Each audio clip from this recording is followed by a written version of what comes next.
Okay, well, as I don't see any sign for popping in here, I'm going to go ahead and call to order the Thursday, March 11th, 2021 meeting of the Royal Oak Zoning Board of Appeals. The board does not write the zoning ordinance, but does have the authority to grant relief from it where practical difficulty or unnecessary hardship would result. The board will vote on each agenda item following a public hearing. Use variance requests require a minimum of 6 affirmative votes in order to grant the requested variances. Non-use variance requests require a minimum of 5 affirmative votes in order to grant the variances. If you would like to request that the board table or adjourn your case due to the absence of a full board, you must inform the chairperson immediately following the public hearing. Petitioners shall do their best to limit their presentations to 10 minutes. Each participant in the public hearing shall do their best to limit their comments to 3 minutes. And with that, I will start with the roll call vote, and then we'll give the floor to Mr. Reddy for a couple of minutes. And also don't forget to state where you're at. Mr. Olfak. Anthony Olfak here, present in Royal Oak. Ms. Zukin. Here in Royal Oak. It looks like Ms. George is still not here. I am present here in Royal Oak. Mr. Klatt.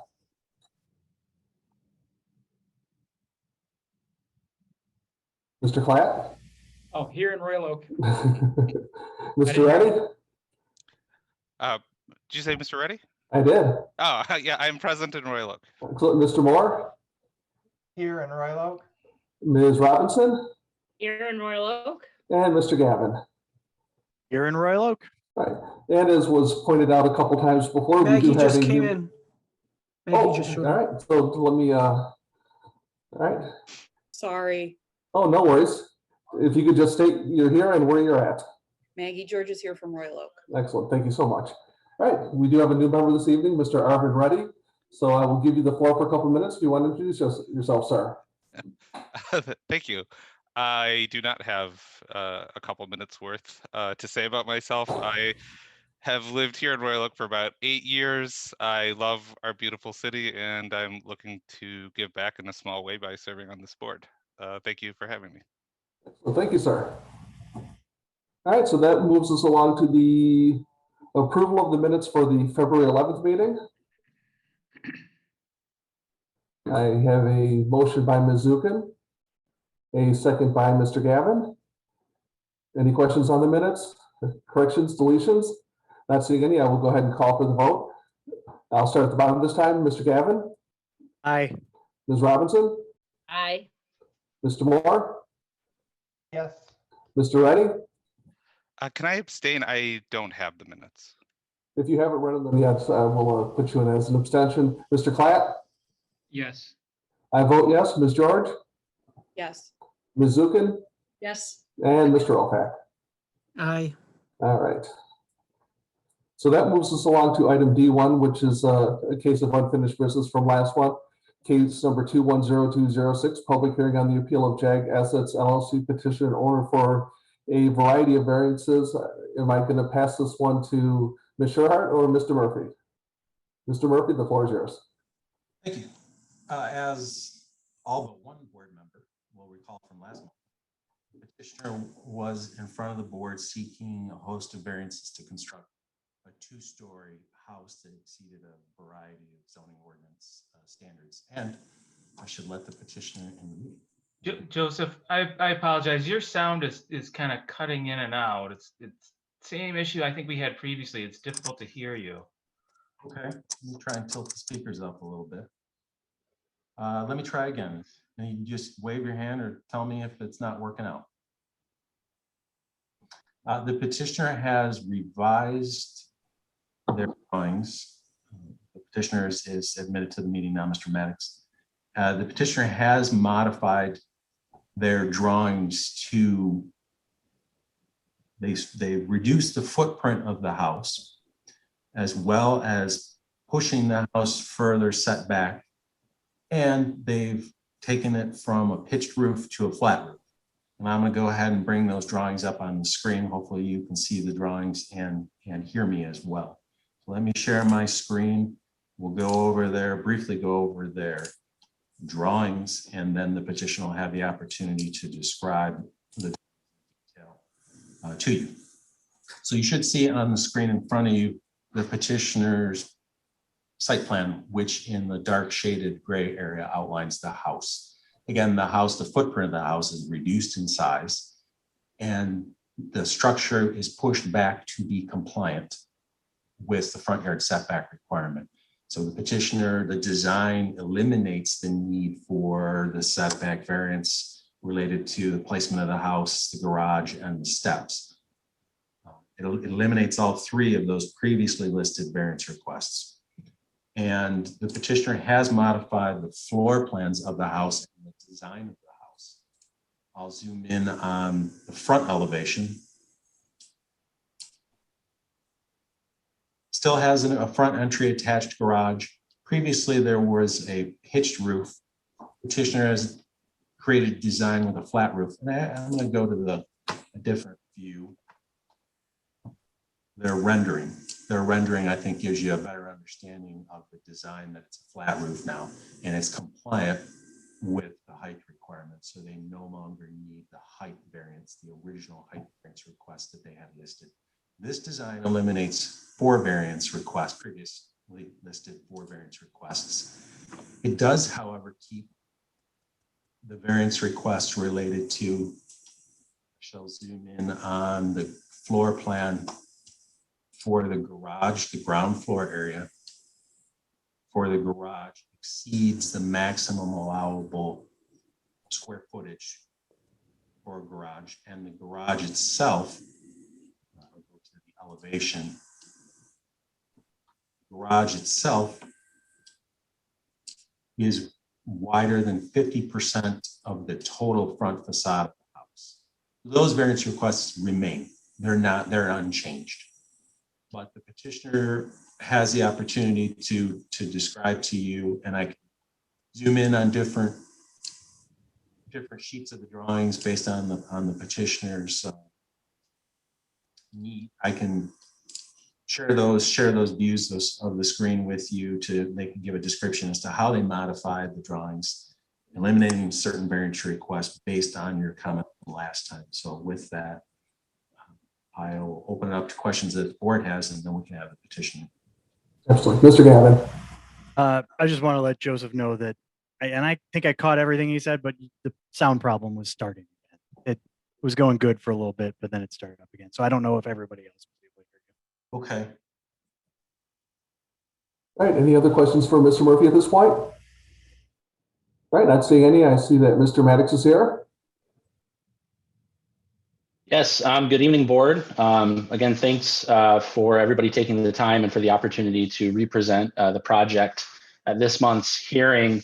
I guess in the interest of time, instead of giving an overview over the project in general, I can talk briefly about the changes that were made and get a little bit deeper into the variances that still remain and kind of our thought process for our understanding of how those variances relate to the project and why we think they're appropriate in this situation. Again, last month we came with a three-story building that included a 200 square foot bonus room and a small walkout deck on the 3rd floor, which was obscured slightly from the street by a large hip roof toward the front. In discussions with the client, that space on the 3rd floor was not really necessary. So we eliminated that and instead gave access to a possible roof deck. There was also a desire to create a more modern appearance to the house. So that is why we went with the flat roof and the more rectilinear, so sort of emphasizing the rectilinear masses of the house. One note that I would like to make is the total height of the house that is shown right now is the maximum height of the house, given the need for the guardrail at the roof deck area. So right now, because the area of the roof deck is not yet totally defined, we're sort of showing the entire roof as if it could be utilized as that roof deck. So the parapet all the way around the house is shown as that 3'6" height. bringing it to its maximum height of 29'6" all the way around the building. However, the most likely scenario will be that the roof deck will be relegated to the rear of the house, like it was previously proposed, which means that the parapet height at the front of the house could be reduced to, again, lower that height even more from the street. But as Mr. Murphy stated, we are below the total 30-foot height limit at the moment. We do think that at the front of the house, that will come down even more once we sort of finalize that roof deck area. So in addition to that, we sort of right-sized the footprint of the house. So we were able to shift it on the site and respect that 30-foot required length to the front of the garage, and then also maintain that 35-foot rear yard setback. So we're more in line now with the other houses adjacent. And with going with that flat roof appearance, another thing we were able to do is actually lift the house out of the ground a little bit, which helps to reduce the slope of the driveway down to that lower level front entry garage. So we feel that that's overall sort of creates a less severe project that's more sort of fitting with the neighborhood and also accomplishing the house's goals with some fewer gymnastics, if you will. So the variances that we're still going after are all relative to the nature of the garage, and that while it is it's unique to have a what we consider a tuck under parking scenario, it's still considered an attached garage in terms of the ordinance. And so that's why there are very strict rules about the size of the garage, the relationship of the garage to the street, and the relationship of the garage to the overall facade of the home, because in a typical situation, both the garage and the home would be at grade. And if you have an attached garage in the front, there's a chance that the garage is going to completely dwarf the house, and its presence on the street will be literally just a garage door. So in our case, because the garage is located at the basement and we have a sloping driveway down to it, we feel that we actually minimize the appearance of the garage and its effect on the overall facade. We feel that even though the width of the garage door is wide relative to the overall width, because it's pushed down, once you're 4 feet above grade at porch level, the house facade is the full width of the building. And, the building, it can define its own character versus this having a massive attached garage in the front. So in this particular case, with the way we're treating the attached garage as a more subterranean element, we feel that its impact is minimized relative to what the ordinances are trying to achieve, which is a minimized front-facing garage. All right, excellent. Any questions for the petitioner at this point? All right, not seeing any. Is anybody prepared to take action? Mr. Opak. I like to move to grant the variances per requested that are remaining. And we have a motion by Mr. Opak, and I think I saw Mr. Gavin's hand first as a second. Mr. Opak.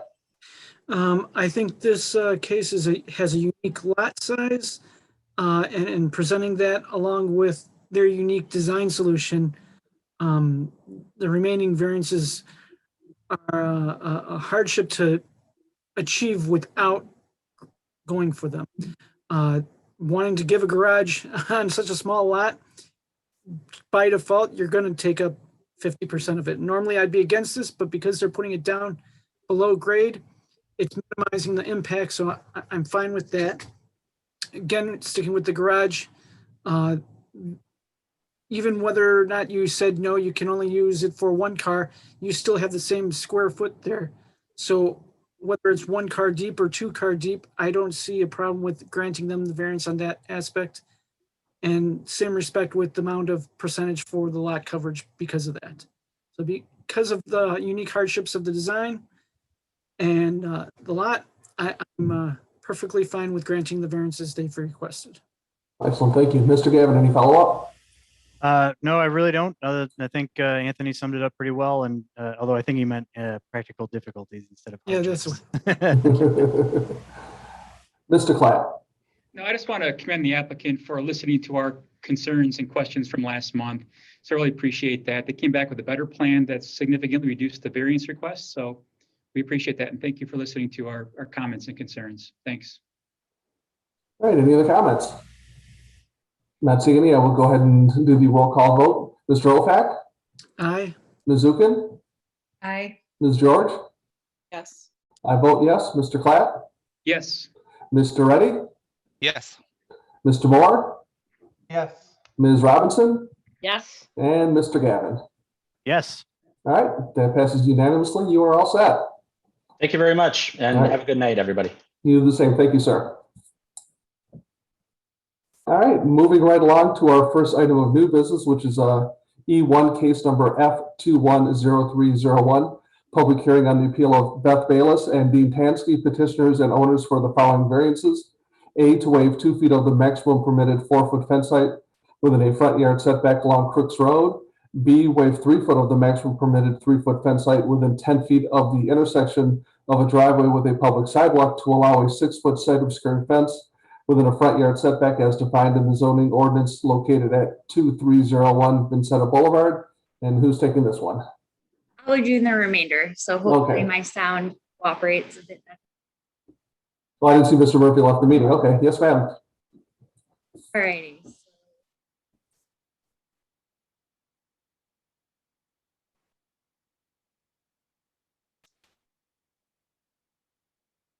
So the subject property is located Juliana, your I'm not here. sound Yeah, is we off. can't hear you at all.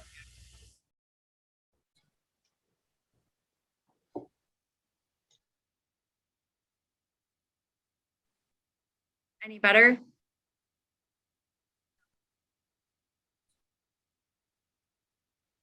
Oh, let me try something else.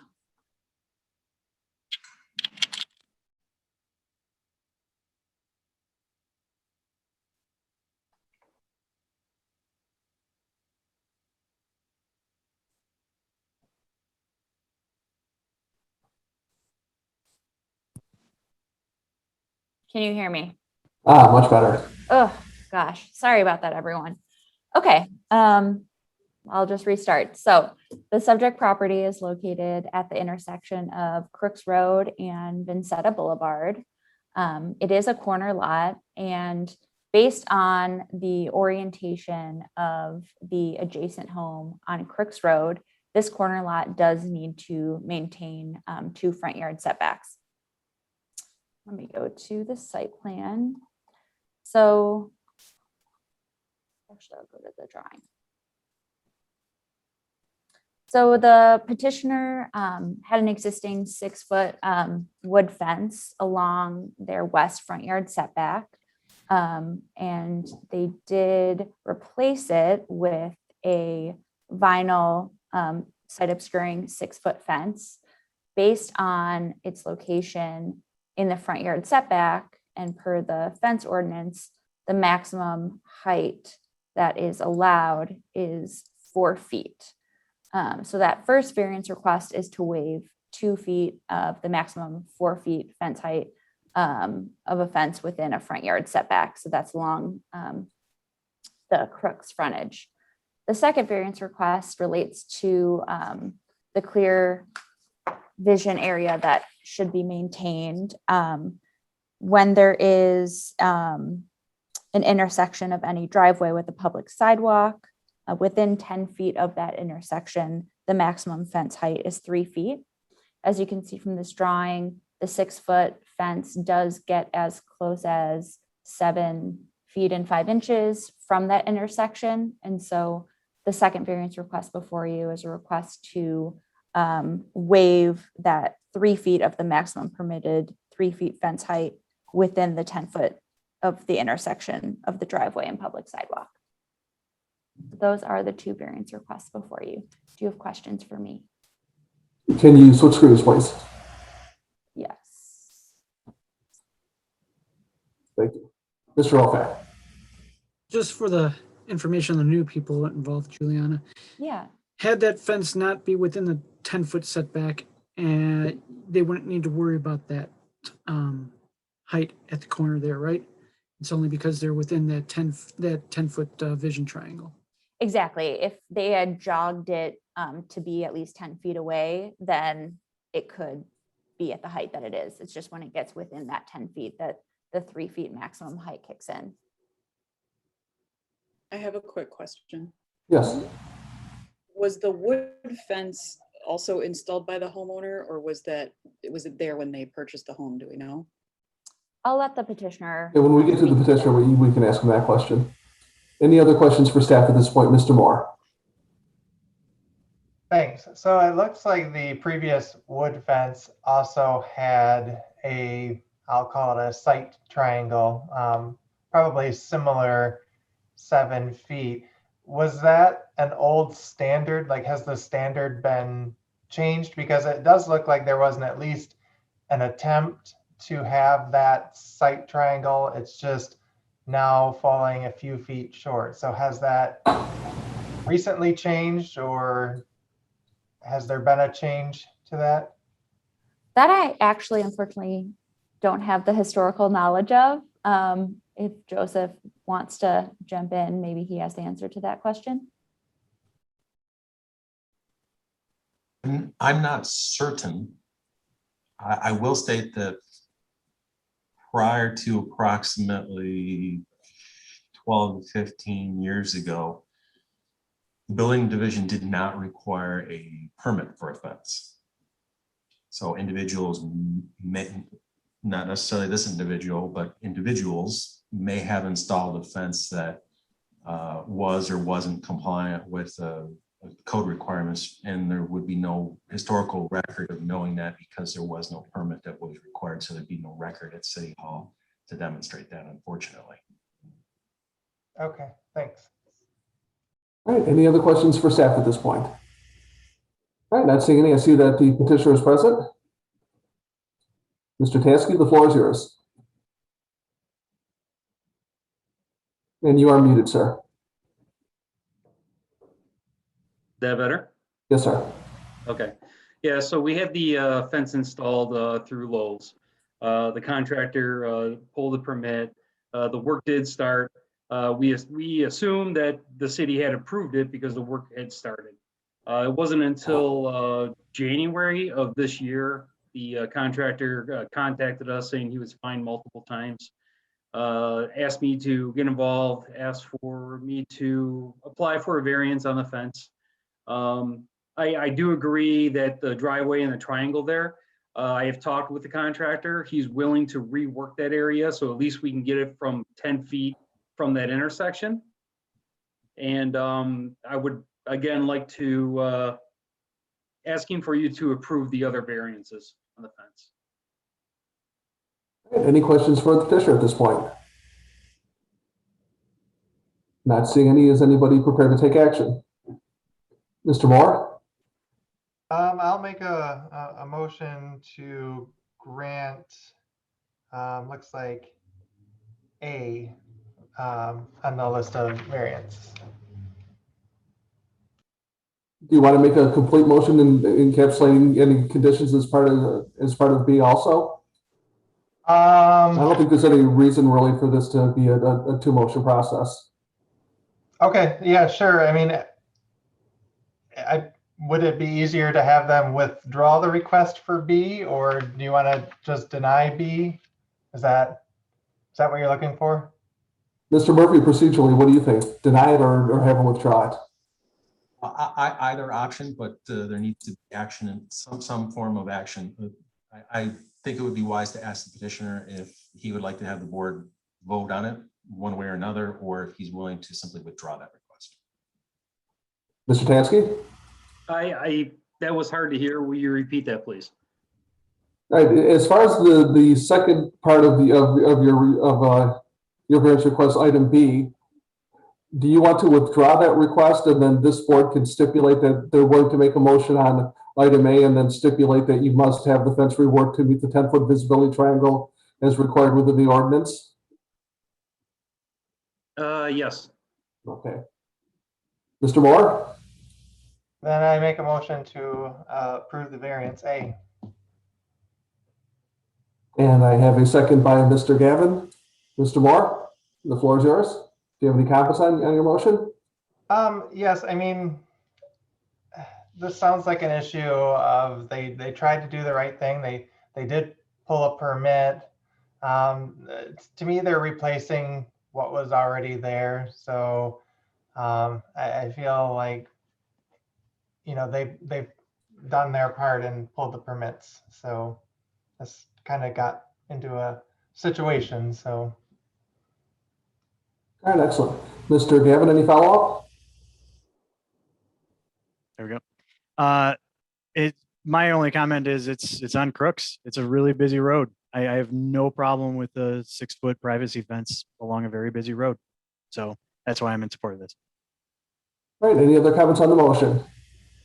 I saw Ms. Zukin's hand first. All right, I would just like to comment that I'm not happy with forgiveness instead of permission, and I don't think a permit was pulled. It was denied because it didn't comply with the ordinance.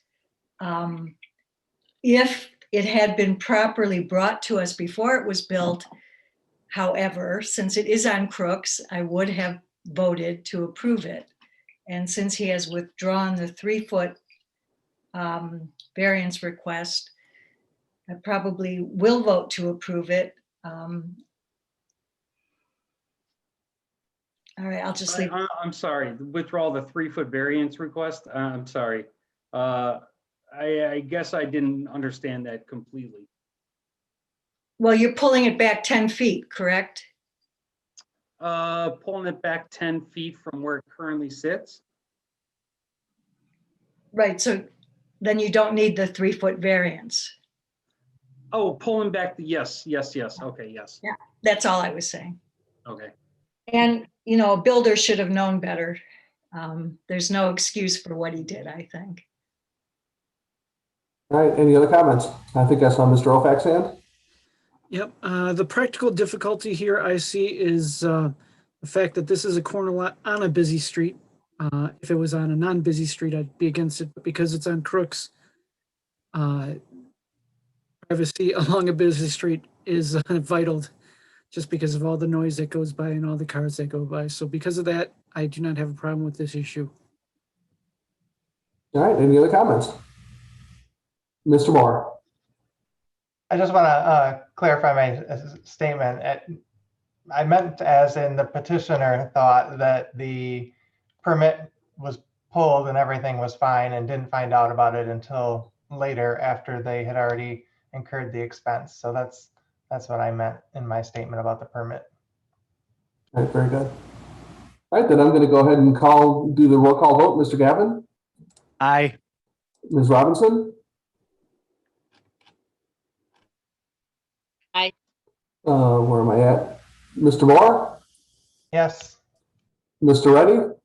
Yes. Mr. Klatt? Yes. I vote yes. Ms. George? Ms. George? Yes. Okay, thank you. Ms. Zukin? Yes. And finally, Mr. Olfax. Aye. All right. All right, that passes unanimously, sir. You are all set. Thank you very much. Have a great night. You too. Okay, zipping right along here, we're on our second item of new business, E2, which is case number 210311, public hearing on the appeal of Brian Reedy, petitioner and owner for the following variances. A, to alter, expand a non-conforming structure. B, waive 8.6 feet of the maximum allowable north front yard setback of 50 feet. C, waive 494 square feet of the maximum allowable accessory structure ground floor area of 800 square feet. D, to waive 2.5 feet of the maximum permitted accessory structure height of 15 foot to permit construction of additions to an existing non-conforming single-family dwelling and construction of a detached garage and attached carport located at 521 Mount Vernon Boulevard. Ms. Sherhart? Can everyone hear me? Yes. Okay, perfect.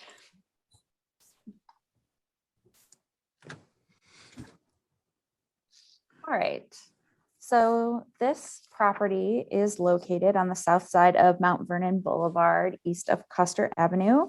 The site is currently improved with a one-story single-family home with an attached accessory structure. The site is in the one-family large lot residential zoning district. Currently, the home, let me actually go to the survey. The home maintains a non-conforming north front yard setback of 58.6 feet. The setback, the maximum permitted setback in this zoning district is 50 feet. So the petitioner proposes to add an addition to their home. They will be adding a 317-foot rear addition and a 689 square foot second story addition. So currently it's a one-story home, and they'll be adding on a bit to the rear and then giving it a second story. They also propose to demolish their existing attached garage and put in an attached carport in approximately the same position. And they also propose a detached garage. The zoning ordinance does require that any non-conforming structure not be expanded in a non-conforming manner. The proposed second story addition is in line with that non-conforming front yard setback. Thus, the petitioner is seeking a variance to alter or expand a non-conforming structure in a non-conforming manner and to waive 8.6 feet of the maximum allowable north front yard setback. The next variance request relates to the square footage of the accessory structures. So on a residential property, 2 accessory structures are permitted, 1 attached, 1 detached, or 2 detached. So in this case, the carport, which is attached, is 478 square feet. And the proposed detached garage is 816 square feet. The maximum allowable accessory floor area is 800 square feet. And so in this case, they are requesting a variance to waive the excess of that 494 square feet. It should be noted that the proposed accessory structures total 5.9% of total lot coverage. So they are below that 10% maximum for the property. Lastly, I'm going to go to a view of the garage, the detached garage. As you can see, the style does maintain a variety of roof lines measuring from the tallest midpoint, so the distance in the middle between the peak and the eave. The structure does measure 17.5 feet. The maximum height of an accessory structure, a detached accessory structure, is 15 feet. Thus, the petitioner is requesting a variance to waive 2.5 feet of the maximum allowable height for the proposed detached accessory structure. That's an overview of the variance request. Do you have any questions for me? Any questions for Ms. Sherhart? And can you flip us back to the other screen, please? Yes. Mr. Clapp. Just a quick question. Ms. Shearhart, do you know what the overall lot coverage is? It's kind of hard to tell. They had some of the square footage is broken out, but you mentioned 5.9 for the total for the accessory structure. What about the overall? I know it's a good sized lot, but what's the overall lot coverage? 30% is allowed, I believe, correct? I can tell you it's a little over 16%. So we're Okay. basically at about half of what we could actually build on the lot. There you go. Thank you. I could have dug, Thanks. but I'm glad you had that top of mind. I was being lazy. Thank you. Any other questions for Ms. Sherhart? All right, not seeing any. I see the petitions are present. The floor is yours. Great, thank you. You want to start? You go. Okay, all right. We You are. go. This is our first petition here. We've been looking for years to get into one of these larger lots, and we've we couldn't find a house that had a basement. So we came up with the plan of building the 3.5 car garage. And it'll be actually, a lot of it will be used as our basement since we don't have a basement. So the garage that we're proposing building is just slightly over the 800 square feet allowable. And the porte cochere, the carport, actually makes the garage and the house work together as one, as well as, you know, being a integral part of the design, the house and the garage matching with their design concept. You know, the garage would have our suitcases, our coolers, our sporting equipment, our decorations, occasional chairs, all that kind of stuff that we would normally keep in a basement. When we want to use it, we would pull it out of the garage and want to be able to unload it under the porte cochere to remain dry and, you know, be like our basement, so we don't have to take things out in the rain or snow to move seasonally or whatever.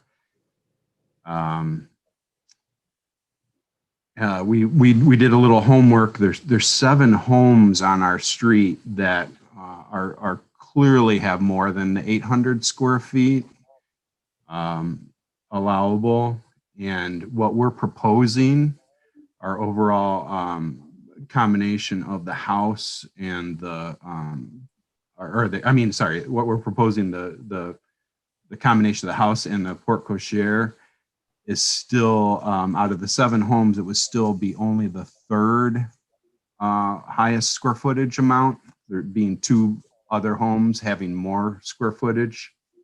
There's also a height restriction, and we would not be the highest. We can work with that if it's a problem. We mainly have it at that height because we're trying to match the lines of the home and the pitches on the roof of the home and keep those in line and looking nice, as well as the fact that he has a truck and he always has a roof rack on it. So he would be able to drive his truck with the roof rack on and not have to remove that or leave it parked in the driveway all the time. So, but you know, at the end of the day, we'll do what we have to do. So yeah, and the porte cochere, basically, if you were parking in the porte cochere, it renders the rear driveway and the garage useless. So it's not really for parking. It's really for the utility of moving our things back and forth. This is going to be our forever home. We're building everything on the 1st floor, including the master suite, handicap accessible, showers. You know, we're building this for the long haul. So having the garage, the larger garage and porte cochere to work with through the years, I think it makes sense for the home, and it will make sense for us living there into our older age. yeah, and we do plan to stay there hopefully forever. So we want to beautify the neighborhood. Brian has won many awards. He built restaurants, he's built homes, he's been in the Hour Detroit. So we don't want to build something that's going to be offensive to anybody else. Hopefully our neighbors will like it. We're starting to make friends in the neighborhood. Yeah, we're going to use some really nice materials. It has some really special features. So I think it'll be hopefully a jewel of the neighborhood, but we'll, let the neighbors decide that. All right, well, let me see if any of the board has any questions for the petitioners. Ms. Zukin. Have you talked to any of your neighbors about the height of the garage? Yes. My neighbor Lee, who's actually, his meeting's coming up next, is 2 doors down. And he's just fine with it. My 2 immediate next door neighbors appear to be just fine with it. Their homes, just for instance, my Tom on the one side is further to the street, and my neighbor on the other side is further back from the street, just as a side note, as far as our 50-foot setback. So we're kind of in the middle of the 2 homes there, but everybody that I've talked to so far really likes the concept of the house, and a lot of people have seen my pencil sketch of the house and the garage. Can you see the garage from the street when you build it? You will as you look through the porte cochere. It's pretty far It's back. pretty far back. It's 35 feet off the back lot line, but it's a 250-foot deep lot. So it's quite far back, but it's Because I was wondering if you could, because I know you want to keep the design to match the house, but if you can't really see it, maybe you could alter the design so that you don't have to deal with that 2.5 feet, or just lower your lines and still keep the interesting pitches. I think the neighbors will be able to see it, but it won't be intrusive because it is further back on the property. So it's not going to be shadowing anybody's views or, you know, taking the light out of their house or anything like that. Mr. Rovak. 2 questions regarding the garage. One, did you talk with the architect to try and see what similar design could be done to still meet your height requirements for your truck regarding that? And this was the only solution. And number 2, it looks like from the lot, but I can't tell for sure, and your architect may have told you, or maybe you know, that portion of the lot looks like it, where the garage would be, is actually looking like a foot or 2 lower than the front portion. And is that correct? I'm not sure what you mean by the The ground front roof. elevation, like the ground, the grading, the site Oh, of the grading of the yeah of the whole lot. yeah Is the the lot back lower is lower in the backyard. It is. Okay. Yep. The lowest point of the yard is about dead center. Well, dead center, and then also in the very back, there's about 30 feet of kind of scrubby trees back there. That is the lowest point. That actually back there gets a little bit of moisture. We could, by changing the one roof line. Right now, every pitch on the house, other than the flat roof, is a 312. The one rear-facing roof of the garage that faces south, that roof, if we changed it to a 212 and I stole a little bit out of the front elevation, we could probably get really close to the 15 foot. No, not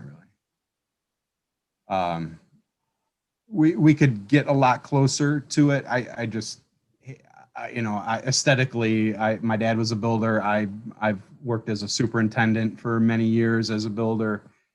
I hate to introduce a pitch that doesn't match everything else that we've done on the house. It's just, but if there was one pitch that was going to be a bastard pitch, that would be the pitch, that rear facing to the south, because you won't be able to see it from the street. You could only see it from the side of the building. Yeah, you see it from my two neighbors on each side, and you would see it from my yard if you look sideways on the building. All right, any other questions for the petitioners at this point? Mr. Clapp. I just had one question regarding the porte cochere. It's just, you know, an attempt to maybe reduce the overall requirement or variance request. It's about 34 feet long for the measurements you provided. I know you mentioned it's not about a parking thing, but really a parking space is about 18 feet deep to 20 feet deep. And this is over 34 feet long. So just looking for an explanation of why this is so large, and could it be cut back to reduce some of that overall square footage need? Could, again, it's an aesthetic thing. The front of the house has 3 columns that I was trying to match with the side view of the house having also 3 columns. You know, it's just a lot of balance and aesthetic. I've tried to make it as pretty and everything have a meaning and a reason why is there. It could be shortened. And I guess when we start talking about that, then I just want to mention that, you know, what we're asking for, the 1,290 or whatever, we do have a neighbor that's got closer to 17, almost 1,800 square foot of garage. And we have one that's a little bit more than ours, just about 1,300 square feet. So again, I think we would only have the third most garage space. Well, garage, exterior building, whatever. So I feel like we're not even asking for the most on the street, or, you know, we're asking for the third most on the street. But there are ways to take some of the square footage away. I just think in my opinion, it comes at a cost of the aesthetic of the two buildings and the way they, you know, balance with each other. All right, any other questions for the petitioners at this point? All right, not seeing any. Is anybody prepared to take action? Mr. Ofak. Just because I'm still not sure about the pitch portion, I'm going to move to grant variance A, variance B, and variance C at this time. So that's A, B, and C, okay. Ms. Zukin, did I see your hand? Is support? Okay. Mr. Ofak? The practical difficulties I see here is you've got a very large size lot. It's over 21,000 square feet. You've got a house that's already set back over the maximum amount, and if you wanted to build more and meet that 50-foot setback, it would look out of place compared to the neighboring houses. So because of that, I don't have a problem with B, and I don't have a problem with A. The size of the garage in the back seems modest for that size, and I don't really count the porte cochere as garage, because if one was to build that back into a garage, you can't access the far back garage. So because of that, I am only really, I know for purposes the board considers it, but I in my own minds, the practical difficulties is it's not really a garage, it's just an overhang. So because of that, I don't have a problem with A, B, or C. All right, Ms. Zukin, any follow-up? Nope, I think Anthony covered it. All right. Any other comments from the board on those, on the motion as presented? All right, not seeing any, I would go ahead and do the roll call vote. Mr. Ofak? Aye. Ms. Zukin? Aye. Ms. George? Yes. I vote yes. Mr. Klatt? Yes. Mr. Reddy? Yes. We're met. Mr. Moore? Yes. And Ms. Robinson? Yes. And Mr. Gavin? Yes. Okay, so that takes care of A, B, and C, and I'm going to hand the floor right back to Mr. Ofak. I have a feeling he's got some thoughts on D. My thoughts on D is I don't want to try and, he gave his thought of possibly doing a 12-2 pitch, and I don't really want, I agree, we don't want to be designing this while doing it. I almost want to say, I prefer him to either say vote on it or not vote on it, or can you delay this till next month and I'll show you what would possibly get a little bit better and give you something closer to what you want. Because 2.5 feet is a lot different than, say, 6 inches or a foot. But again, I'm also torn because I know that back lot there, it's looking like the grading is lower by at least a foot compared to the front. So you're already lower at pitch of what perceived would be height. So I'm torn. So I don't know which way I want to go on this right yet. All right. Any other board members have any comments? Mr. Moore?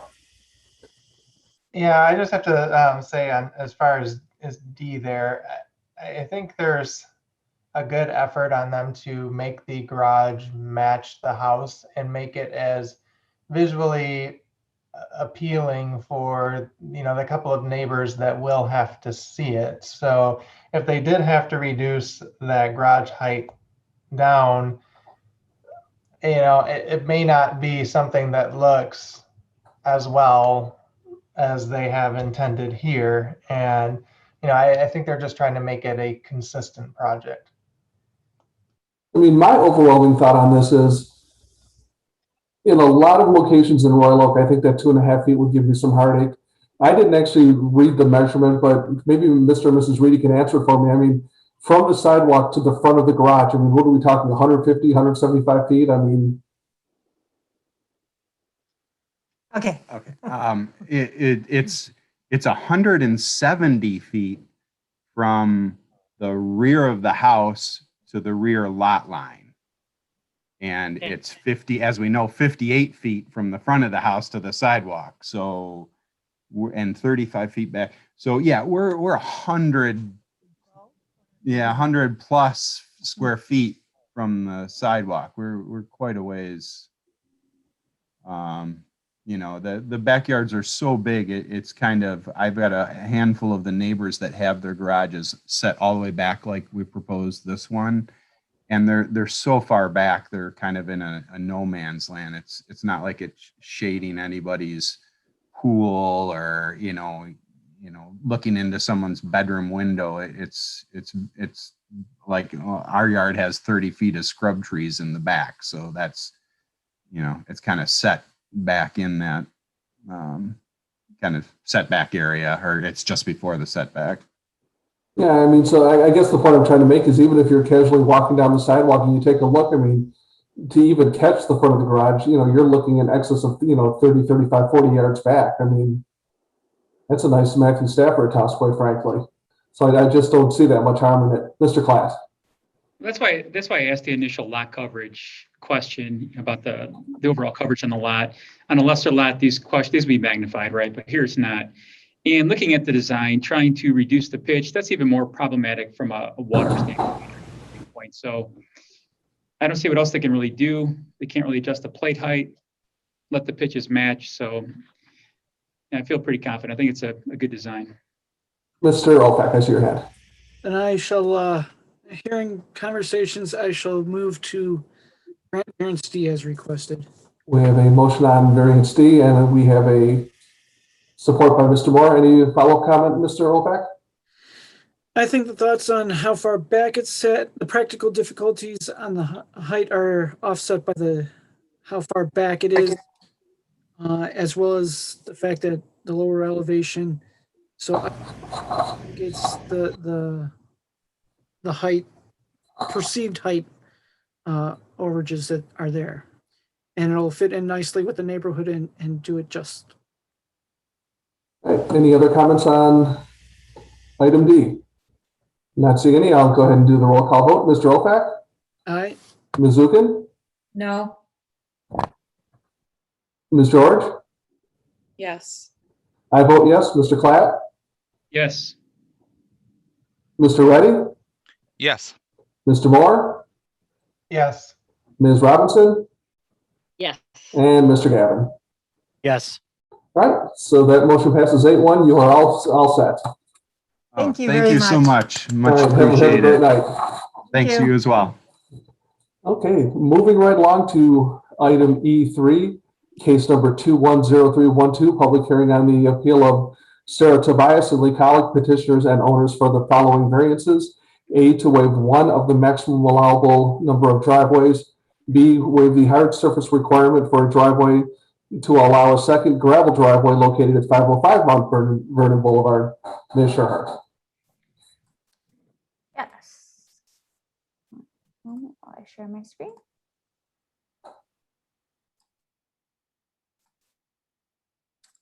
Okay. I do want to make this bigger. All right, so this is a request that is just down the block from the former request. So again, a property that's located in the one family residential large lot. So this property has a paved, approximately 9-foot wide hard surface driveway, which extends along the east of their home to the detached garage that sits in their rear yard. It came to the city's attention that the petitioner had installed a second drive approach of gravel, and per the city's zoning standards, Each residential lot can only have one driveway. So the first request is a request to allow a second driveway. And the second request before you regards the material. So a hard surface material such as asphalt, concrete, or an acceptable impervious pavement is what a driveway should be comprised of. And driveways are prohibited from being constructed of loose aggregate, gravel, stone, sod, etc. And so that second variance request regards the material of the second driveway. All right, any questions for Ms. Sherhart? And can you flip me back on the other screen so I can see hands? Yes. Mr. Clapp. I'm sure. I noticed that one of the neighbor support letters mentioned a circular drive. And also, I think the neighbor, a couple homes to the east, has a circular drive. Is that allowable for the ordinance? So I guess a circular drive or a driveway with like a T-shaped like turnaround space, those are permitted in the zoning ordinance given a certain front yard square footage as well as a certain front yard setback. So even though there's 2 curb cuts for that circular drive, it's still allowable? Yes. Yeah. So, Okay. yeah. Thank you. Mm-hmm. Any other questions for staff at this point? All right, not seeing any. I see the petition. Oh, I'm sorry, Ms. Robinson. Can they park in the back? I mean, is there any reason why you couldn't just have the one driveway and park in the back? Is there any ordinance against that? We Additional regulate, park. yeah, we regulate paving in the front of the home. So we don't permit, you know, like a parking pad or something like that. But in terms of paving behind the home, you know, an additional spot that extends past the you know, garage door, that's not something that's regulated in the zoning ordinance. Okay. Mr. Opak.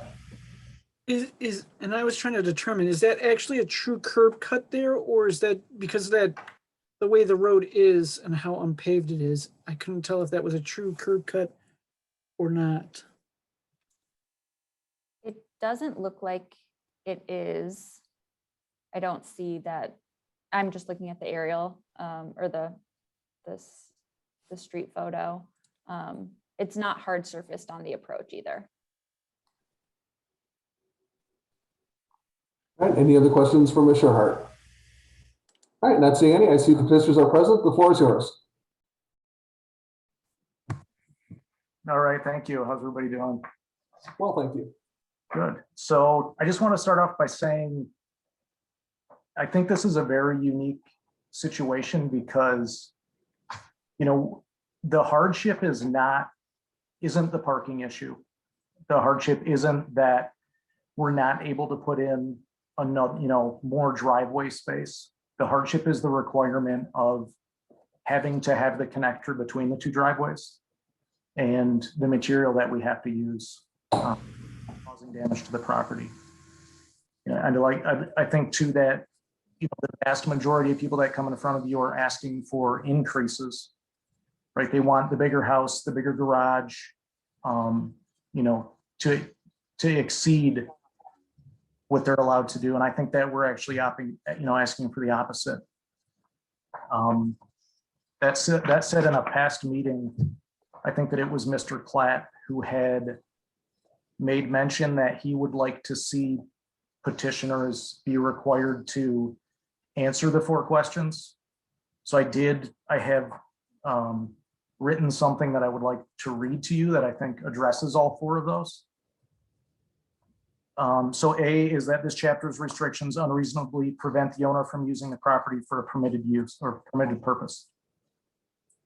We believe it is unreasonable to require us to have a driveway that constitutes a contiguous area and be hard surfaced, because to install a driveway that meets that criteria, we will be damaging and or destroying multiple trees on our property. Those trees were there before our family, and with the approval of these variances, will be there after us. This year will be the 44th year that the city of Royal Oak has earned Tree City USA recognition. It is our hope that our efforts can help Royal Oak earn its 45th recognition next year. B is that the variance would do substantial justice to the applicant as well as to other property owners in the district. And a lesser relaxation than that requested would not give substantial relief to the property or be more consistent with justice to other property owners. These variances would do substantial justice to our family by allowing us to have additional driveway space without destroying the natural beauty of the yard. Other property owners in the district will be done substantial justice by not forcing an increase of the total impermeable surfaces on our property. This is a very wet area of town. Most of the yards flood in the spring and during heavy rainfalls. The sewer main on the street is a 12-inch combination line, meaning sanitary waste as well as rainfall and other surface water drain into the same shared pipe. Royal Oak sewer system is designed for a 10-year, 1-hour storm. In the last year alone, we have had 2 storms that exceeded the 1.66 inches per hour that this equates to. Many homes in Royal Oak experienced flooded basements due to system overloads during each of these storms. This issue is only going to get worse. I believe we all have an obligation to maintain green space when possible to prevent surface water from overloading the sewer system, and this is an opportunity to do just that. C is that the plight of the landowner is due to the unique circumstances of the property. We believe having 10 trees in such a small portion of the property would qualify this property as unique and extraordinary. In addition, almost every one of the other 31 unimproved roads in Royal Oak is less than a block long and does not have homes that front on the unimproved section. Mount Vernon Boulevard itself is exceptional because it is 3 blocks of gravel road with numerous homes fronting on all sections. D is that the alleged hardship has not been created by any person presently having an interest in the property. The alleged hardship is due to design capacity limits of the city sewer system and mature trees on the property. Neither of those were created by any person presently having an interest in the property that we are aware of. That's all I had, unless anyone has any questions for me. All right, Mr. Oak. Yeah, that second driveway that's gravel right now, did you put that in or was that in when you got the house? So a few months, I put that in to answer your question. A few months after we moved in, our sewer went out to the backyard and we had problems with that sewer. So we were forced to have the sewer run. We had to run it to the front, the sewer main out the front. And as part of the right-of-way permit that I had to pull to restore the road, and it was very complicated getting contractors and material because it was during the COVID shutdowns. So when I had an opportunity to get material, I knew that I would at some point want to put in another driveway. I wasn't sure what I was going to wind up with. So I took delivery of all the material and had the contractor who put it in the road also spread it out on that section of the driveway. What's there now is not what my finished product is going to be. That's actually milled concrete, and I'd like to use, I'd prefer to use like a 6A limestone, which would be a little bit more decorative. Does that answer your question, I guess? Yeah, that did. And in a follow-up then, since you did put it in that driveway and it wasn't there previously, I know the city usually prefers to have just one driveway per house. Do you have a problem if this gets denied of just using the backs, like allowing you to use that material, but only in the back of your driveway, and say if it went or perpendicular to your garage so that you had more space behind all those trees, having this second driveway? Because it is such a narrow driveway on the east side and there isn't a lot of space between the house and the garage, it would make it difficult to make that into a larger parking area. Okay, thank you. Mr. Clapp. I think you may have answered my question, but I noticed the sketch you submitted, the driveway looks really like neat, clean and orderly. And you mentioned maybe the new paving you're going to put down or new surface you're going to put down. Would that be the goal, to have it clean and neat like that? When I drove by, it looks like it might be a little bit more. Correct. It is definitely wider than the finished product is going to be. It will be narrower, and then it will be deeper than it currently is, so that any cars that are, the complaint that came in was, for vehicles being visible. So there will be privacy fence and a gate. So anything that would be left there would be behind the gate and out of sight. We don't, that's one of the biggest reasons we don't want to put in the circle drive in the front, is that we really like the way the front of the house looks and we have plans for landscaping. So we don't want, when the kids' friends show up, we don't want them parking in front of the house. We'd rather than be parking, behind the front of the house. And then this won't be for any like excessive, like RV storage or heavy storage. And the reason why I say that, because I've witnessed mature trees over time die due to excessive vehicular movement over the root structure. So I witnessed that before, like on construction sites where trades may be parking on the lawn, those trees have died years after because the roots are impacted by that movement. So I would just say, limit it to lighter vehicles. If you, Yeah, that's definitely, handle trees. Yeah, we don't have an RV or anything heavy that we'd be putting on it. Mr. Opec. Now, we don't grant variances based upon hardships of stuff. This is between these two driveways, you've got a lot of driveway. So why is the need for all this driveway? I mean, it's a lot of driveway in length, but it's not a lot of driveway where I would prefer to have vehicles. I mean, you could only park one vehicle in the entire length of the driveway on the east side of the house until you get behind the house. So with, four teenage kids, 2 of whom are driving now and 2 who will be driving in the next 3 years, the constant shuffling of vehicles is what we're trying to avoid. All right, any other questions for the petitioners at this point? All right, not seeing any, I'm going to go ahead and close that portion of this and bring it back to the side of the table. Is anybody prepared to take action?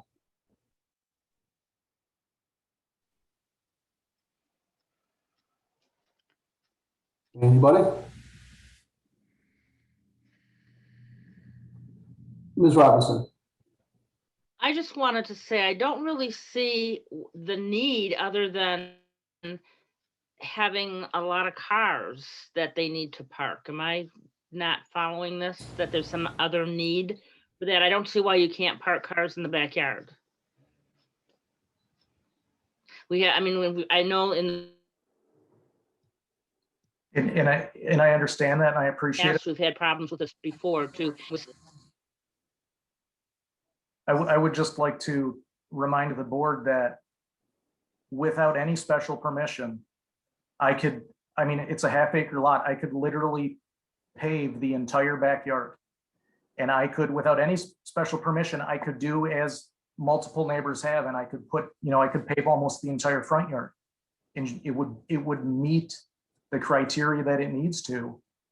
I'm asking for less. So the hardship, I'm not trying to prove a hardship and justify why I need more parking or more driveway space, because I can already get that.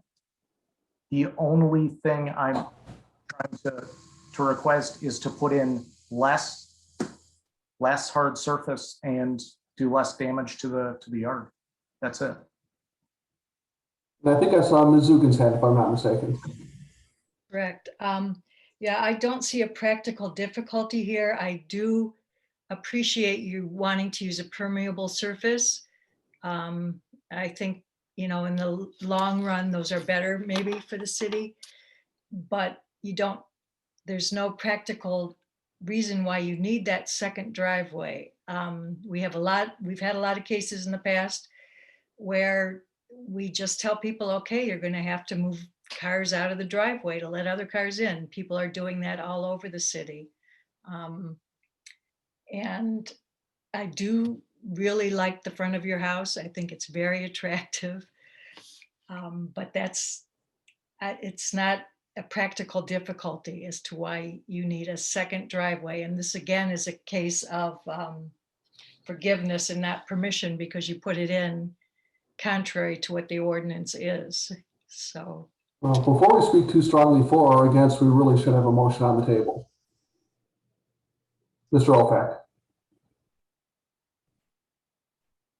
just to get some discussion going, and because as I've already heard of Deborah and Nancy saying it, I'll vote variance A. Uh, yeah, just A for right now because I have my thoughts on B. And your microphone sort of went in and out, so you made Oh, sorry. a motion to deny variance A. Is that correct? Correct. All right. Is there a second for that? Ms. Zukin. All right, Mr. Opek, the floor is yours again. Yeah, like I said, I understand and I appreciate what they're trying to do with the trees and making it easier on themselves on having the two driveways. But I know the city really prefers not to have two driveways for a house, especially if it's not an oversized wide lot, of which one can argue whether or not this is or not. But in this case, they have a very deep driveway. It's very long. And whether or not they add more onto it back to give them more parking is their own choice. So because of that, I don't see how they've shown that they can't work with what already is there to establish what they want. And because of that, I have to agree with what's been said so far. Ms. Zukin, any follow-up? No, I think I've said it. All right, does anybody else have any comments on this motion? Anybody? Mr. Gavin. Yeah, this one, I'm having a hard time with it, but I think the more I think about it, I agree with Deb. I don't see the practical difficulty. There's nothing. It is a larger lot, but I grew up in a family with 4 kids. We had a lot of cars and there was a lot of shuffling going around too. So I understand it. I understand the desire for it. And but I don't see that as a practical difficulty because it's not something that's going to be forever. And this is something that could run forever with that house. That driveway could be there, forever. So. Mr. Tobias, we're on this side. I'll come back to you in just a second. All right, are there any other comments on this motion, Mr. Reddy?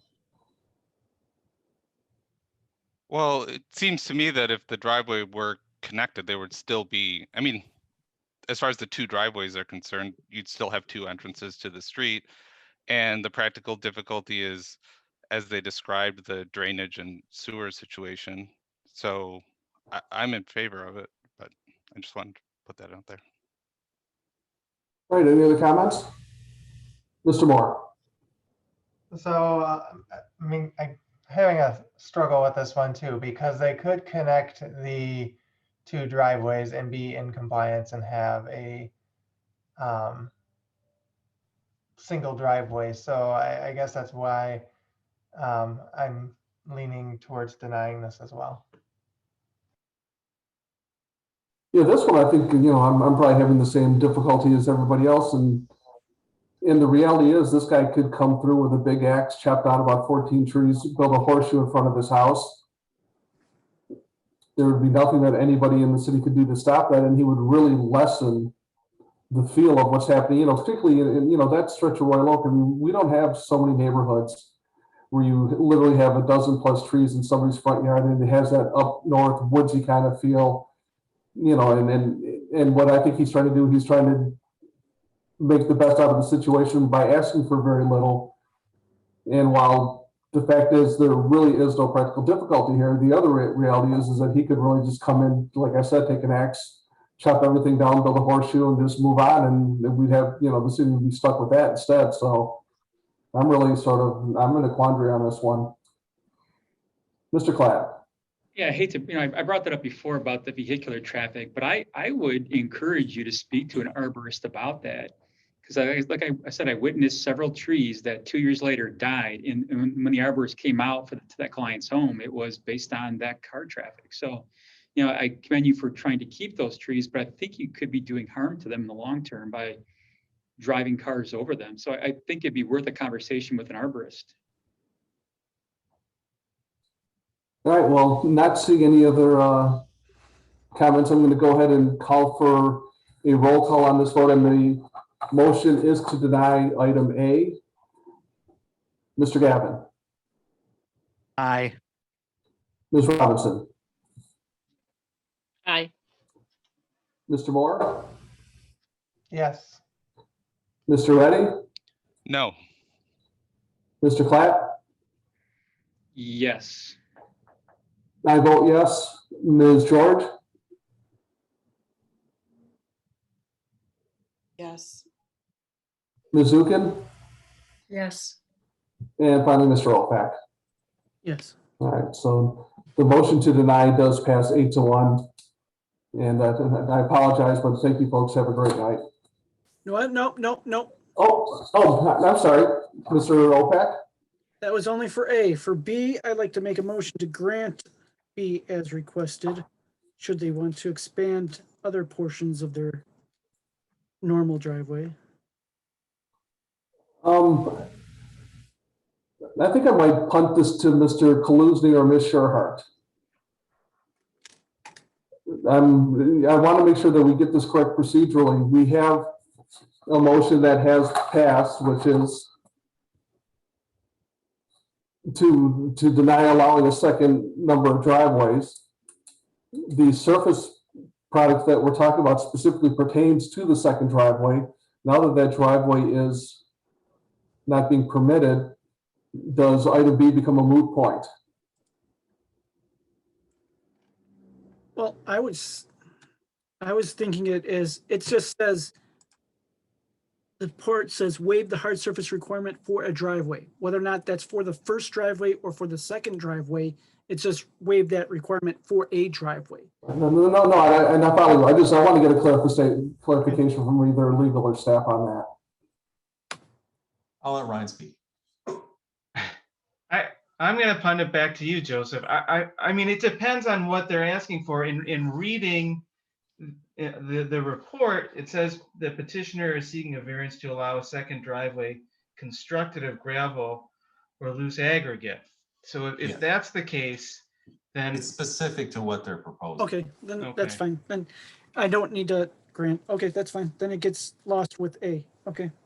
And that was my understanding. I just want to make sure we handle it correctly. So, yep. All right. So, but Joseph, do you want them to vote on B, or is it just they to should, make they sure should that vote on B? They should vote on B, or the petitioner can withdraw. But it's directly related. They really shouldn't have been separated. It directly relates to his proposal. Right. So I think then we would need to have a vote on B, because we don't want to just leave it hanging out there. Yeah.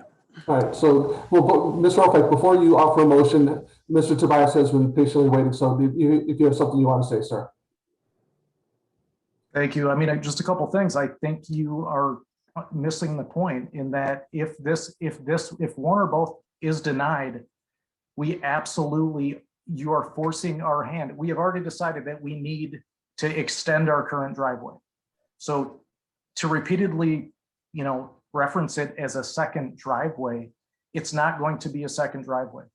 And for you, to say that, you've grown up in houses without parking and you dealt with it and that's not what we're going to do. So if these are denied, we absolutely have no choice. Now that we've already decided we're going to extend that driveway, if both of these are denied, which Joseph, it was my understanding that these absolutely were two totally separate things, because it was to waive two separate issues. One was the requirement of the hard surface and the other was to have that connector in between the two. If it's an option to put in the connector and the other side extension of the driveway, which we would still have one driveway, we would absolutely prefer to do that with gravel for all the same reasons that have been stated. But if these are both turned down, it's not an option whether or not we're going to add on to our driveway. That's not going to stop.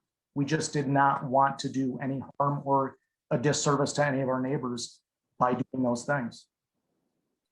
All right, thank you, sir. All right, Mr. Opak, I think I saw your hand before. Okay, that's why what he just said is exactly why I was thinking of, if it is going to be the connector, I'm fine with the gravel portion, but what Joseph said, it's only tied specifically to the second driveway, then I understand denying it just to clean that up. So that's why I just wanted to be perfectly clear on understanding whether it is tied or not. And that's why I wanted to ask staff, just so we're all on the same page. The proposal required the two variances.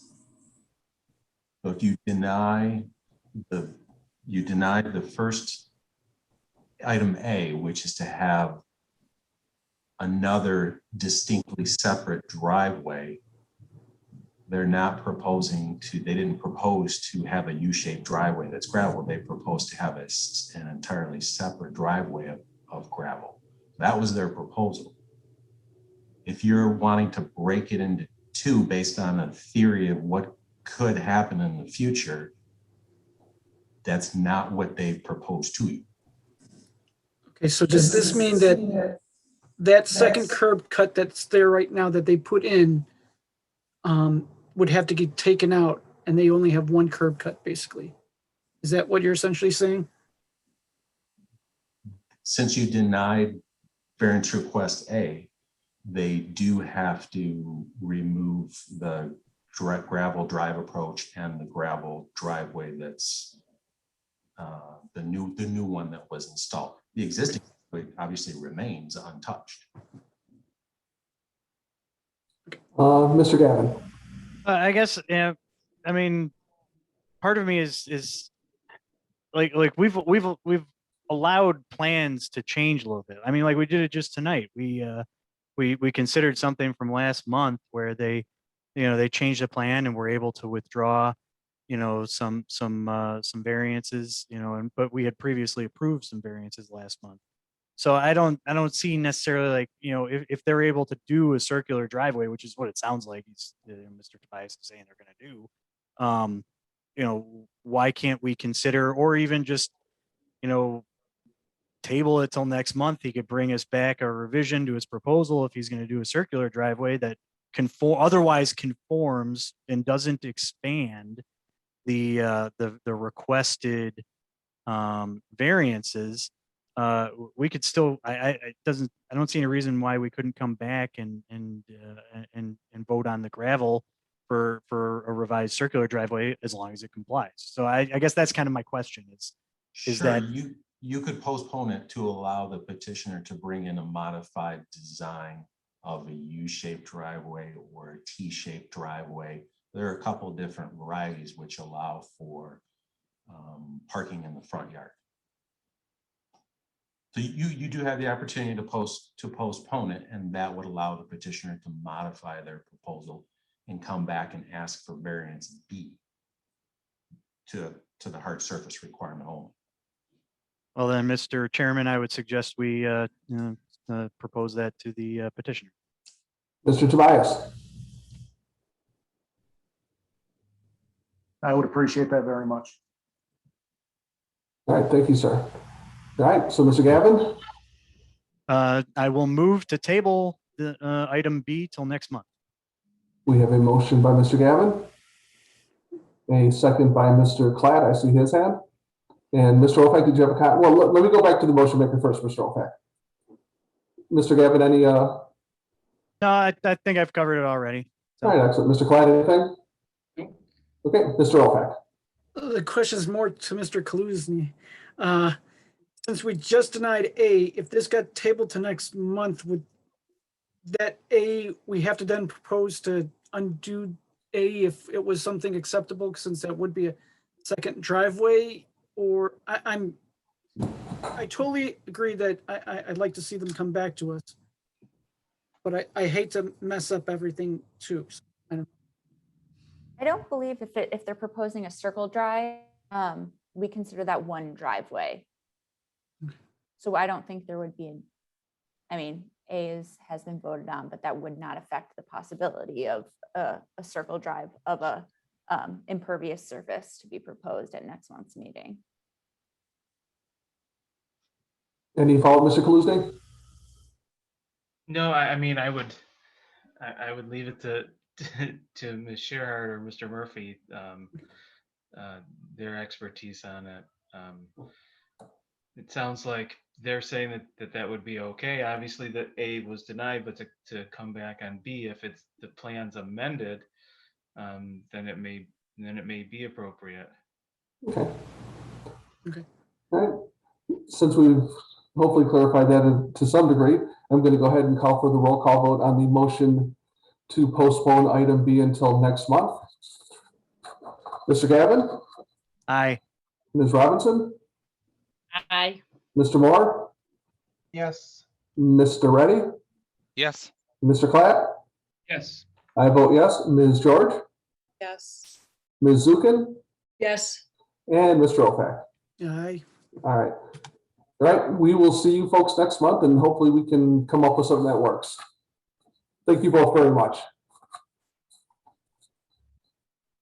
Okay, so moving right along to our final item of new business, E4, case number 210313, public hearing on the appeal of Jamie Smolla, petitioner and owner for the following variances.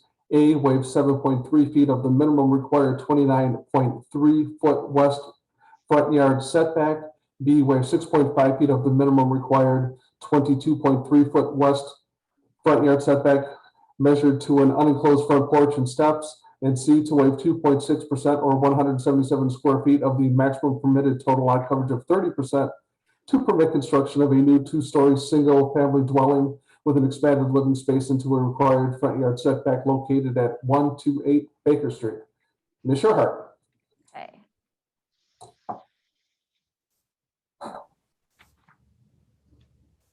Okay, so the case before you is located at 128 Baker. It is north of 11 Mile Road and east of Woodward. The property is zone 1 family residential. What is being proposed is a new single family house built upon an existing foundation, but with some modifications to the front yard setback. So the minimum front yard setback for this property is 29.3 feet, and that comes from taking the average of the two adjacent properties. As you can see from the site plan, they are proposing to build on the existing foundation, but they are proposing an enclosed front porch here with living space, which we do consider living space. So that's where we measure the front yard setback. So you can see that the proposed front yard setback at the nearest point of living space measured to the front property line is 22 feet. As noted, the minimum required front yard setback is 29.3 feet. And so the petitioner is seeking a variance to waive 7.3 feet of the minimum required 29.3 feet front yard setback. Additionally, the city's zoning ordinance does permit open covered porches and steps to project 7 feet into the required front yard setback. The way that the stairs are situated on this property, they do extend further into that minimum required front yard setback measured to the front porch and steps. And so based on that requirement, the closest that the front steps could come would be 22.3 feet. And they are proposing to have those front steps be as close as 15.8 feet. And so they are seeking a variance to waive 6.5 feet of the minimum required 22.3 feet front yard setback measured to the steps. The last variance request relates to the total lot coverage. The total lot coverage requirement for a parcel of over 6,000 square feet is 30%. Based on the roof line of the home and the way that there are several areas with cantilevered sections of the second floor over the first floor, we did measure the lot coverage calculation as the roof line of the primary structure and the footprint of the existing garage. And based on that calculation, total lot coverage was 32.6%, in excess of 177 square feet. And so that last variance request is one to waive 2.6% of the total allowable lot coverage of 30%. Those are the 3 variance requests before you. All right, and switch us back, please. Here. All righty, and any questions for Ms. Sherhart at this point? Ms. Zukin? I'm just a little confused. I couldn't tell from the drawing. Did you say this is an enclosed porch? It is an enclosed porch, which we consider living space. Okay, so that's why it's 2 separate variances that they need, because the steps are not. That's okay. I got it. Yeah, because the steps, so the front yard setback at 22 feet includes that front porch. And that second variance regards how far the steps project additionally into the front yard setback. Okay, and then is the 2.6% overage of the total lot coverage, is that just attributed to overhang from the roof line? It's based on, there are several sections of like cantilevered second story above the first floor footprint and eaves that measure more than 2 feet in some sections, which is the allowable extension of the eave past the exterior face in the wall. And so we did take the roof line as the factor for taking the lot coverage for the primary structure. Okay, thank you. Mr. Clapp? It's a little tricky because they're drawing class calls it living space. And I guess what's the definition of a porch? Because the plan is open to that area. It's half wall with millwork accents, but usually isn't a porch separated from the house to some degree with an entry door or windows? It's looks more like living Sorry, space. what was your question? I mean, it's an enclosed porch, but we consider enclosed porches to be living space. Okay. I guess, yeah, the definition of a porch, I'm just confused by that because it appears to be open to the house. Anyways, for what it's worth, we'll hear the applicant. I can look up the definition of porch while we listen That's to okay. the applicant. That's okay. Any other questions for Ms. Sherhart at this point? All right, I see the petitioners are present. The floor is yours. Good evening. My name is Gail McGregor. I'm with Williams, Ratner, and Plunkett of 380 North Old Woodward in Birmingham. And I'm here with the applicant, Jamie Smola, who is the property owner. Just first off, I want to say that Ms. Smola has done a lot of work in terms of speaking with her neighbors and talking to them about the proposed house. And the neighbors to immediately adjacent and across the street are all in favor of the project. She has submitted a few multiple letters of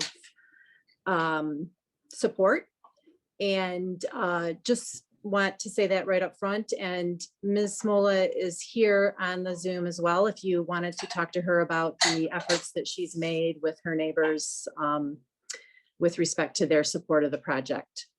We've submitted a couple letters and I believe that they were in your packet, so I don't want to drone on and on about it. I know that this has been a long meeting and we do address all of the 4 questions regarding the need for the variances. I would just say that this is a small lot in terms of the amount of width. It's just barely meets the minimum of what the city of Royal Oak requires for lot width of 50 feet.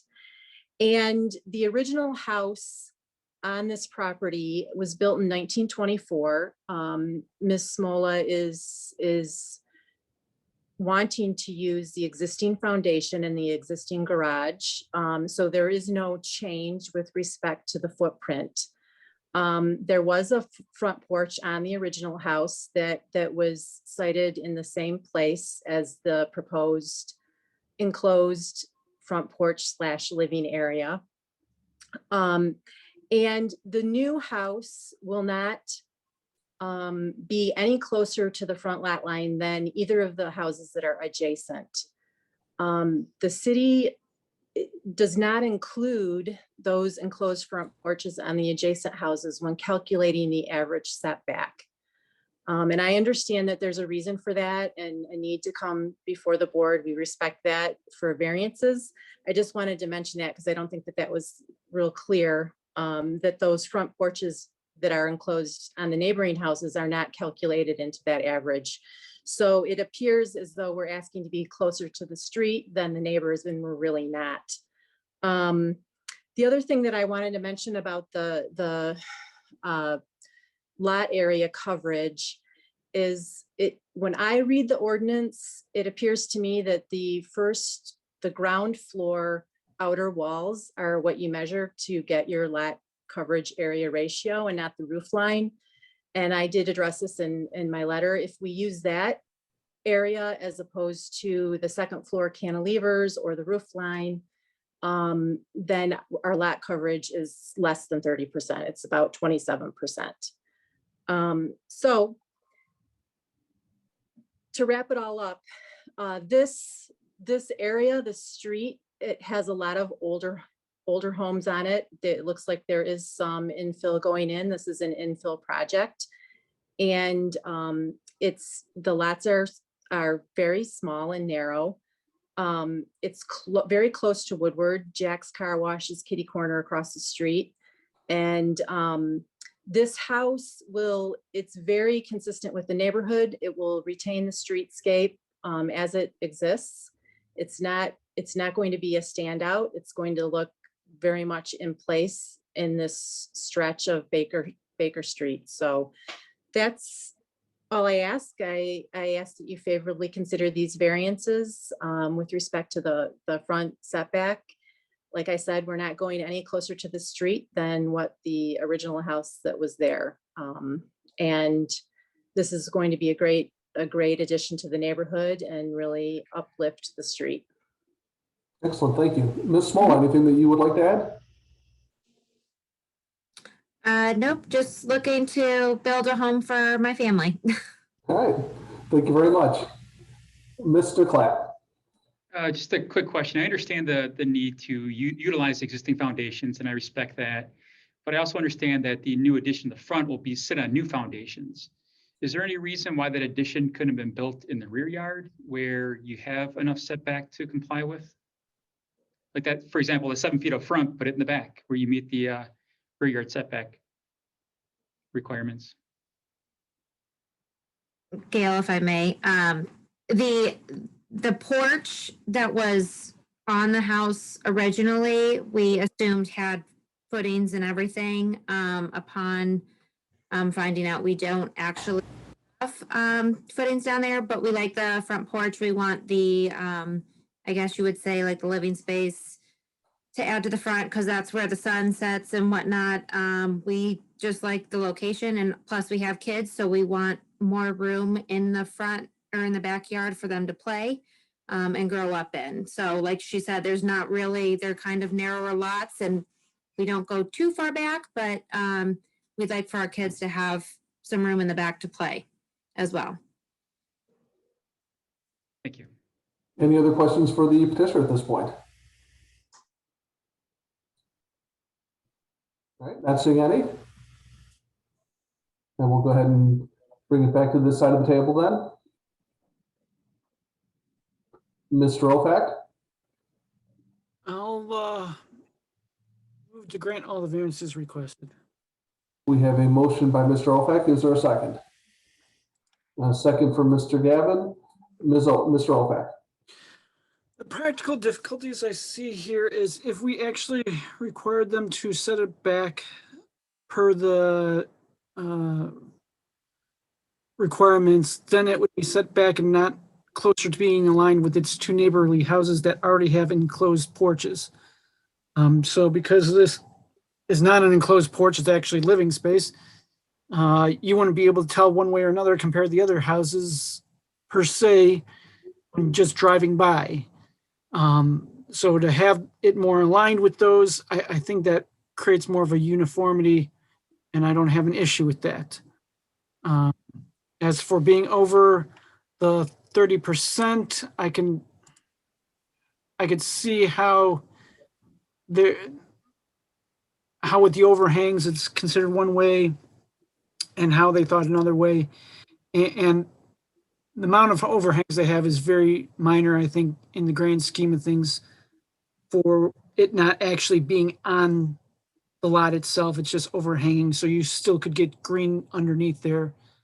And that's, I think, more important for pervious surfaces versus non-pervious surfaces. So because of that, I don't have a problem with what they're requesting. Okay, thank you, sir. And who was my second? I forgot. Mr. Gavin, I'm sorry. It's all right. I don't really have anything to add. All right, excellent. Does anybody else have any comments on the motion? Maybe Ms. Zukin's cat does. All right, then I will go ahead and call for the vote. All those in favor, or excuse me, Mr. Opak? Aye. Ms. Zukin? Aye. Ms. George? Yes. I vote yes. Mr. Clapp? Yes. Mr. Reddy? Yes. Mr. Moore? Yes. Ms. Robinson? Yeah. And Mr. Gavin? Yes. All right, the motion passes. You both are all set. Thank you very much. Thank you very much. Have a nice evening. You do the same. All right, Ms. Sherhart, do we have any other business? I don't believe so. All right, then is anybody prepared to make the mystery motion? Ms. Zukin? We'll move to adjourn. And I think I saw Mr. Reddy as the second. All right, I'm not going to do a roll call vote. All those in favor signify by saying aye. Aye. All right, we are adjourned. Have a great night, everybody. Have a good night, Sure. everyone. Hey, everyone. Bye. Bye, everyone. Take care. Bye, everyone. Thanks.